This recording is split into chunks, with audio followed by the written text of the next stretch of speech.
నమస్తే. తెలంగాణ రాష్ట్ర వ్యాప్తంగా అన్ని రాజకీయ పార్టీలు కూడా సభలు సమావేశాలు పెడుతున్న ఆ పరిస్థితి అయితే మనం తెలంగాణ రాష్ట్ర వ్యాప్తంగా చూస్తాం. ఇలాంటి సందర్భంలో కొన్ని చోట్ల ఆ పార్టీకి సంబంధించిన అభిమానులు పాదయాత్ర చేయడం, లేదా సైకిల్ యాత్ర చేయడం, లేదా దేవుళ్ళ దగ్గరికి కాలినడకన వెళ్ళే పరిస్థితులు కూడా మనం చూస్తాం. సో ఇలాంటి పరిస్థితులలో నాకు బీఆర్ఎస్ పార్టీకి సంబంధించిన ఒక అభిమాని తారసపడ్డారు. అతని గురించి ఆరా తీసే ప్రయత్నం అయితే నేను మొదలుపెట్టాను. ఒకసారి నా ముందున్నారు, వారిని ఒకసారి చూసే ప్రయత్నం అయితే చేద్దాం. వారి ఒంటి మీద పూర్తి స్థాయిలో కూడా గులాబీకి సంబంధించిన ఫ్లెక్సీలే కనబడుతున్నాయి. ఇక్కడ ఒకసారి చూడొచ్చు, జగిత్యాల గడ్డపై అడుగు పెడుతున్నారు కేసీఆర్ అంటూ కూడా కనబడుతున్న దృశ్యాలు ఇక్కడ చూడొచ్చు.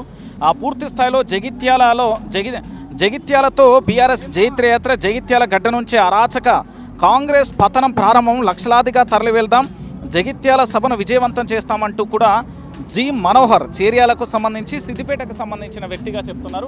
ఒకసారి ఇక్కడ వాళ్ళ గొడుక్కు సంబంధించి కూడా మెడికల్ కాలేజీల ప్రారంభోత్సవం కానీ, మిషన్ భగీరథ కానీ, దాంతోపాటుగా ఇక్కడ మెట్రోకు సంబంధించి ఇక్కడ పోలీసులకు సంబంధించి పూర్తి స్థాయిలో వెహికల్ ఇచ్చిన దృశ్యాలు కానీ, ఇటు దీంతో పాటుగా అమరవీరుల స్మారక చిహ్నం కానీ, కేసీఆర్ కిట్టుకు సంబంధించి కానీ, లేదా నూతన సెక్రటరియట్ నిర్మాణం కానీ, లేదా అంబేద్కర్కు సంబంధించిన 125 అడుగుల విగ్రహం కానీ, దాంతోపాటు ముదిరాజులకు ఇచ్చే చేపల పంపిణీకి సంబంధించి కావచ్చు, దాంతోపాటుగా ఇక్కడ కొత్త కలెక్టరేట్లకు సంబంధించి కావచ్చు, దాంతోపాటుగా పూర్తి స్థాయిలో కూడా మనం చూస్తున్న పరిస్థితి ఇక్కడ చూడొచ్చు. ప్రజావేదికలు కానీ, ఇటు మరోవైపు మొక్కలకు సంబంధించి, రైతు బంధుకు సంబంధించి, దాంతోపాటుగా ఇంకొక వైపు కూరగాయలకు సంబంధించి, ఇటు మరోవైపు చెత్తకు సంబంధించి, ఇటు మరోవైపు కేబుల్ బ్రిడ్జికి సంబంధించి, ఇలా పూర్తి స్థాయిలో కూడా రాష్ట్రానికి సంబంధించి గత 10 సంవత్సరాలలో జరిగిన అభివృద్ధిని తన గొడుగుకు పెట్టుకునే ప్రయత్నం, తన ఒంటి మీద పూర్తి స్థాయిలో బీఆర్ఎస్ పార్టీకి సంబంధించిన ఫ్లెక్సీలు వేసుకోవడం. ఇది తన చేతిలో ఉండే మైక్ అండి. ఇందులో కేసీఆర్కు సంబంధించిన పాటలు మాత్రమే ఉంటాయి, ఆ కేసీఆర్కు సంబంధించిన నినాదాలు ఉంటాయి. కేసీఆర్కు సంబంధించిన కరుడు గట్టిన బీఆర్ఎస్ వాది ఉంటారు కదా, అలాగే కరుడు గట్టిన కేసీఆర్ అభిమాని అని చెప్పవచ్చు. ఒకసారి నేను ఆయన మాటలతో మాట్లాడించే ప్రయత్నం అయితే చేస్తాను. నీ పేరేం పేరు, నువ్వు ఎన్ని సంవత్సరాలుగా ఇట్లా చేస్తావు? నా పేరు గజ్వింకర్ మనోహర్ బాబాయ్. నేను 2016 నుంచి చేస్తున్నా. కేసీఆర్ సార్ 69 నుంచి తెలంగాణ తెస్తున్నారు, ఎవరు తేలే. కేసీఆర్ సార్ తెచ్చిండు, దీక్ష పట్టిండు. కేసీఆర్ సార్ తెచ్చిండు, దీక్ష పట్టిండు, తెచ్చిండు. ఒక 10 నిమిషాలు అయితే కేసీఆర్ సార్ ప్రాణం పెట్టి తెలంగాణ వచ్చుడా కేసీఆర్ సచ్చుడా అన్నాడు. తెలంగాణ బంగారు తెలంగాణ చేస్తాడు, బంగారు తెలంగాణ చేసిండు. కేసీఆర్ కిట్ ఇచ్చిండు, కళ్యాణ లక్ష్మి ఇచ్చిండు, షాదీ ముబారక్ ఇచ్చిండు, ఇంటింటికి చెత్త సేకరణ బండి పెట్టిండు, ఇంటింటికి నల్లా ఇచ్చిండు, వైకుంఠ ధామాలు చేసిండు సార్, కలెక్టర్ ఆఫీసులో కట్టించిండు, సచివాలయం కట్టించిండు సార్. ప్రతి ఒక్కటి సార్ చేస్తా అనేది పింఛన్ ఇచ్చిండు. మెయిన్ భర్త చనిపోయిన వాళ్ళకు పింఛన్ ఇచ్చిండు, ముసలోళ్ళకు పింఛన్ ఇచ్చిండు, వికలాంగులకు పింఛన్ ఇచ్చిండు. సారు ఒక్కటి చెప్పిండు, కానీ 100 పైన చేసిన సార్ పథకాలు. సార్ చేసిన పథకాలు మన గొల్లలకు, కుర్మలకు మేకలు గొర్రెలు ఇచ్చిండు, బెస్తలకు చేపలు ఇచ్చిండు. ప్రతి ఒక్కటి సార్ చేస్తా అనేది నెరవేర్చిండు. బంగారు తెలంగాణ చేస్తా అనేది చేసిండు. ఆరు పథకాలు అన్నాడు. 6 పథకాలు ఏం చేసిండు? పాపం గరీబోళ్ళు ఎన్నేళ్ళ నుంచి ఇల్లు కట్టుకుంటారు, ఆ ఇళ్ళని కూలగొట్టిండు. తులం బంగారం అన్నాడు, తులం బంగారం లేదు. 2500 అన్నాడు, 2500 లేదు. ఏది ఇస్తా అన్న ఆమెలో ఒక బస్సు పెట్టిండు. బస్సు పెట్టిన ఆడవాళ్ళందరూ ఇరుతులు. బస్సు ఎందుకు పెట్టిండు? 3 కొడుకు అది ఇచ్చే బదులు వేరేది ఇచ్చినా బాగుండు. చిన్న పిల్లగాని నుంచి పెద్దోళ్ళు వరకు రేవంత్ రెడ్డిని తిడుతుండు. కానీ రేవంత్ రెడ్డి అంటే ఎట్లుండాలి? ఒక కౌన్సిలర్కు దండం పెడతారు ఊళ్ళరా.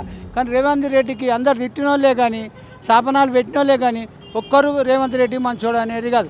ఒకసారి ఓడిపోలే కేసీఆర్ సార్ అప్పులు చేసిండు అంటే ఇప్పుడు ఇవి కలెక్టర్ ఆఫీసులు కట్టింది, అది కాదా? ఈ ఇంటింటికి మన రైతు వేదిక చేసిండు, అవి డబ్బులు కావా? సారు డెవలప్ చేసిండు. అవన్నీ ఇప్పుడు పెడితే డబ్బులు సారు లాభంలోనే ఉన్నాం కానీ నష్టంలో లేడు. కానీ రేవంత్ రెడ్డి ఇప్పుడు అప్పులు తెచ్చిండు, మరి ఈయన అప్పులే చేస్తుండు కదా. అందుగురించి కేసీఆర్ సార్ మళ్ళా కావాలని కోరుకుంటున్నారు. కేసీఆర్ సార్ ఖచ్చితంగా వస్తాడు. విజయం మాదే. విజయం రత్నం అంటే రత్నం ఏంది? రత్నం వాళ్ళ దగ్గర ఉండాలి, దేవుని దగ్గర ఉండాలి. కేసీఆర్ ఎవడు? దేవుడు. 4 కోట్ల ప్రజలను కాపాడిన దేవుడు. అందుగురించి రత్నం వస్తుండు. విజయం శురువైందిగా.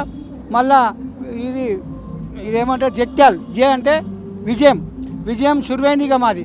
ఇక ఆపది. సింహం ఇన్ని రోజులు పండుకుంది, సింహం పండుకున్నదాన్ని గెలికిండు. ఆయన కేసీఆర్ని తిట్టడానికే సీఎం అయింది, కానీ ప్రజలను మంచిగా చేసేందుకు సీఎం కాలే. సింహంని గెలికిండు, సింహం లేచిందిగా. వస్తుంది పబ్లిక్ ఎట్లా వస్తుంది అంటే జనం పబ్లిక్ కేసీఆర్ సార్ని చూడాలి సింహంని చూడాలని వస్తుంది. కేసీఆర్ సార్ వస్తుందంటే చూడు, ఎండ కూడా సూర్య భగవాన్ కూడా చల్లబడ్డాడు.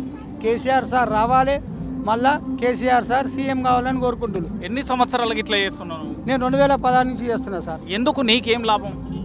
నాకు లాభం అనుకుంటే అంబేద్కర్ సార్ నాకేం లాభం అనుకుంటే రాజ్యాంగం రాసేది కాదు. గాంధీ తాత నాకేంది అనుకుంటే ఇది మనకు స్వాతంత్రం వచ్చేది కాదు.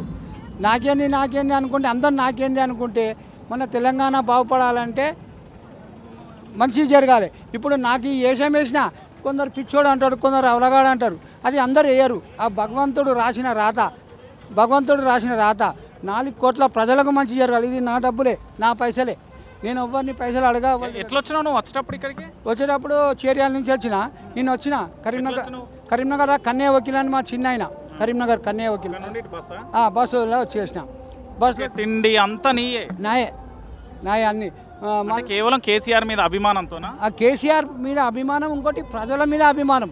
ఇప్పుడు కేసీఆర్ సార్ అంటే ఎమ్మెల్యే మంత్రి అవుతారు. ఎందుకంటే సార్ పబ్లిక్ని మంచి చేయాలి. ఓ కౌన్సిలర్ని ఎన్నుకుంటారు, వాళ్ళకట్టు మంచి చేయాలని ఎన్నుకుంటారు కదా సార్. ప్రజల కోసం నేను చేస్తున్నా. మనము పోయేటప్పుడు ఏం తీసుకోపాం సార్, బిల్డింగులు రావు, మెద్దలు రావు, కానీ ప్రజలకు మంచి జరగాలి.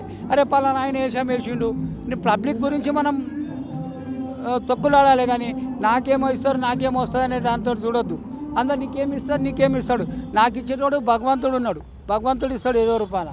రైట్, థ్యాంక్ యూ బాబాయ్, థ్యాంక్ యూ వెరీ మచ్. చూసారు కదా, మొత్తానికి ఈ బాబాయ్ జైత్రయాత్ర అయితే కొనసాగుతుంది. కేసీఆర్కు సంబంధించిన పథకాలే ఈ ఛత్రిగా గొడుగుగా మారిపోయింది. తెలంగాణ రాష్ట్రాన్ని రక్షించడానికి కదిలిండు, నేను సైతం అంటూ కూడా కదులుతున్నాడు. నాకు ఏ లాభం లేదు. ఆనాడు నిజంగా కూడా లాభం అనేది ఆలోచిస్తే అంబేద్కర్ రాజ్యాంగం రాసేదా, మహాత్మా గాంధీ స్వాతంత్రం తెచ్చేదా అంటూ కూడా చాలా భయంకరంగా కూడా తన యొక్క ఘాటైన వ్యాఖ్యలతోని తెలంగాణ రాష్ట్రాన్ని రక్షించడానికి బయలుదేరిండు. జగిత్యాల అంటేనే జైత్రయాత్ర జై కొడుతున్నాడు. పూర్తి స్థాయిలో కూడా ఖచ్చితంగా కూడా కేసీఆర్ విజయం సాధించే వరకు నా యొక్క ఈ విధంగా వస్త్రధారణతో, రూపంతో కానీ, వేషంతో కానీ నేను ఈ విధంగానే ముందుకు కొనసాగుతా అంటూ కూడా చెప్తున్న పరిస్థితి కనబడుతుంది.